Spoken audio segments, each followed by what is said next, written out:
A'udzubillahi minasyaitonirrajim. Bismillahirrahmanirrahim. Assalamualaikum warahmatullahi wabarakatuh. Alhamdulillahi wahda. Wassalatu wassalamu ala rasulillah. Sahabat berkah channel rahimakumullah. Pada hari ini kita akan mengisahkan tentang bidadari paling cantik di surga. Di dalam Al-Quran dan hadis banyak yang dijelaskan mengenai bidadari-bidadari surga. Mereka adalah makhluk ciptaan Allah Subhanahu wa Ta'ala yang sangat cantik. Bidadari surga juga memiliki akhlak yang sangat baik, dan mereka diciptakan Allah dalam kondisi selalu perawan dan tidak pernah menua. Para bidadari surga diciptakan dengan bentuk dan sifat yang paling sempurna. Rasul Shallallahu Alaihi Wasallam bersabda, sekiranya salah satu bidadari surga datang ke dunia, pasti ia akan menyinari langit dan bumi dan memenuhinya dengan aroma yang harum. Sungguh, tutup kepala seseorang wanita surga itu lebih baik daripada dunia dan seisinya. Hadis riwayat Bukhari dan Muslim. Dan dari semua keindahan-keindahan itu dan kecantikan bidadari yang telah disebutkan, ternyata ada satu bidadari yang paling cantik. Ia bernama Ainul Mardiyah. Kisah mengenai bidadari yang paling cantik ini berkaitan dengan kisah seseorang pemuda yang berusia antara 15 hingga 17 tahun. Ia merupakan seorang anak yatim piatu yang mana orang tuanya telah mewariskan harta yang sangat banyak kepadanya. Diceritakan pada saat kejadian bersama Syekh Abdul Wahid membahas tentang surah At-Taubah ayat 111. Maka selesai kajian, semua jamaah pun pulang. Namun pemuda ini tidak pulang, tetap duduk di hadapan Syekh Abdul Wahid. Kemudian Syekh berkata, "Hai anakku, kajiannya sudah selesai. Silahkan kamu pulang dan beristirahatlah." Lalu pemuda itu pun menjawab, "Ya Syekh, saya punya satu pertanyaan." Kata Syekh, "Tanyakan. Apa yang ingin kamu tanyakan?" "Ya Syekh, benarkah Allah Subhanahu wa Ta'ala membeli jiwa raga kita, harta kita, dan Allah Subhanahu wa Ta'ala akan membayarnya dengan surga?" Syekh itu pun menjawab, "Benar wahai anakku. Kalau begitu wahai Syekh, saksikanlah aku menjual jiwa dan hartaku semua kepada Allah Subhanahu wa Ta'ala. Dan aku ingin Allah Subhanahu wa Ta'ala membayarnya dengan surga." Syekh Abdul Wahid bermaksud untuk meredam semangat anak muda ini dengan berkata, "Wahai anakku, panjangnya sayatan pedang jauh lebih menyakitkan dari harapan dan cita-citamu itu. Memang cita-citamu itu sangat bagus, tapi belum saatnya untukmu." Kata pemuda itu, "Ya Syekh, kalau Allah Subhanahu wa Ta'ala sudah menjelaskan dan sudah mengatakan di dalam Al-Quran, pantaskah kita merasa takut?" Syekh pun kagum dengan semangat pemuda ini. Orang dewasa saja belum tentu mempunyai semangat berjihad seperti pemuda itu. Kemudian pemuda itu pun pulang. Di lain hari tibalah di mana pasukan muslimin dari Syam pergi berperang melawan Romawi. Pasukan kaum muslimin dihimbau untuk berkumpul, dan ternyata yang pertama datang adalah anak remaja yang telah bersaksi di hadapan Syekh Abdul Wahid. Dia datang dengan menggendong sebuah karung. "Apa yang kamu bawa wahai anakku?" kata Syekh Abdul Wahid.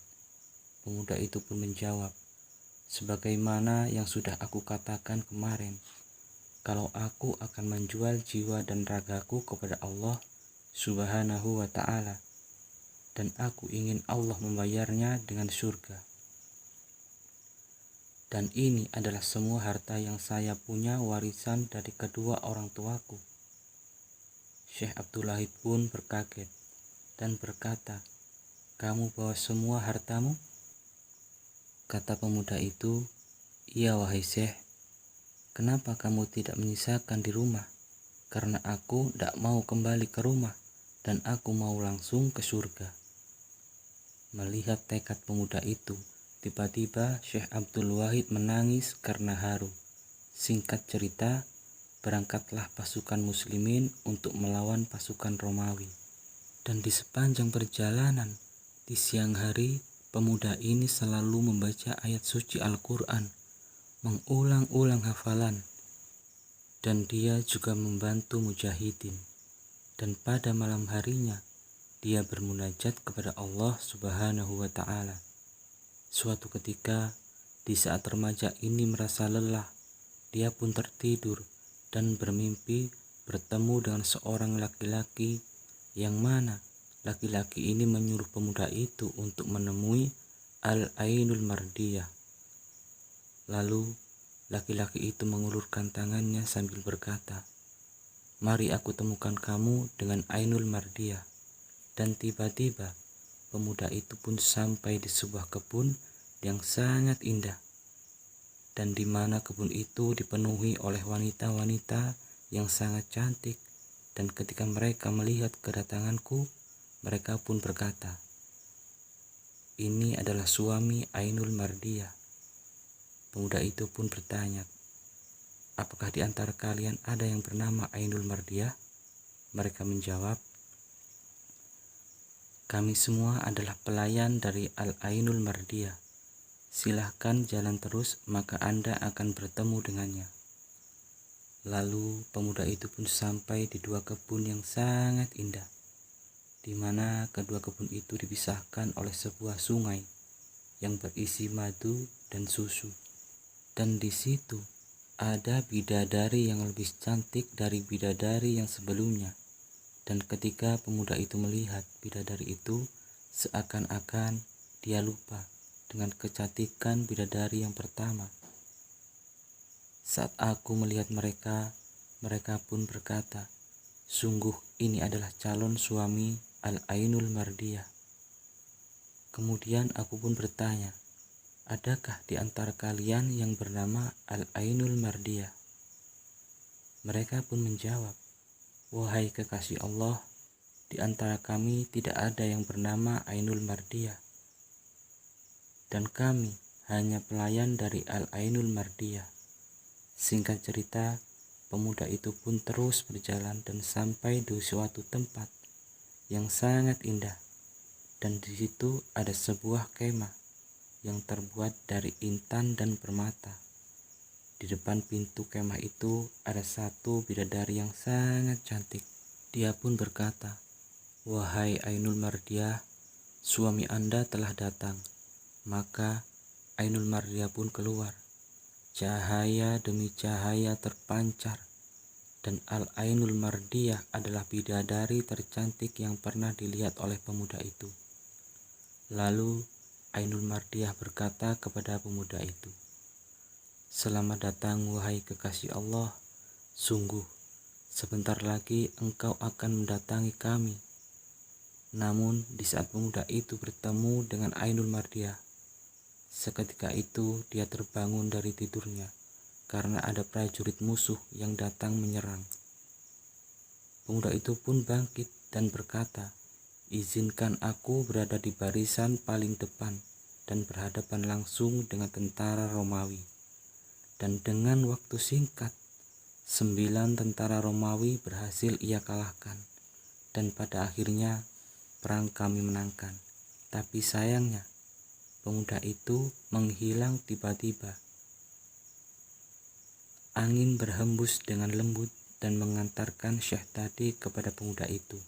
Ternyata pemuda itu sudah meninggal dengan penuh luka di tubuhnya. Wallahu a'lam bishawab.